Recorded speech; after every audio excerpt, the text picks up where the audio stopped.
कमला हारिस को ट्रम्प को टार्गेट। कमला हारिस इहुदी मानू पसंद करती नहीं बोली कहिसंती ट्रम्प। आसंतु जानिबा एहार सर्वशेष खबर विषय। अमेरिका राष्ट्रपति प्रार्थी डोनाल्ड ट्रम्प शुक्रवार धार्मिक समर्थन को एकाठी करने देइथिबा भाषण में तांको निर्वाचन प्रतिद्वंदी कमला हारिस को विरोध में सेमेटिक विरोधी बोली अभियोग करिसंती। जड़े इहुदी व्यक्ति को विवाह करिथिबा उपराष्ट्रपति कमला हारिस भोट रे ट्रम्प को ठारू आगुआ अछंती।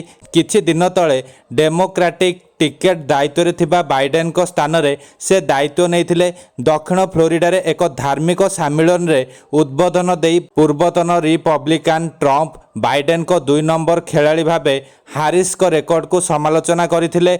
बुधवार दिन अमेरिका कांग्रेस रे इस्राएल प्रधानमंत्री बेंजामिन नेतान्याहू को भाषण रे 59 वर्षीय हारिस कहीं जोग दे नथिले से विषय रे ट्रम्प तांको इस्राएल विरोधी बोली अभियोग करथिले। सेमाने हिंदू लोकों को पसंद करती नहीं, से इस्राएल को पसंद करती नहीं। यह एमिति अछि एवं यह सर्वदा सेपरी रहिबो। कठोर दक्षिणपंथी टर्निंग पॉइंट एक्शन द्वारा आयोजित शुक्रवार 1 घंटा धरी चलीथिबा भाषण रे पुलिस, इमिग्रेशन एवं परिवेश उपरे हारिस को अतीतर बयान उपरे प्रश्न उठाइथिले।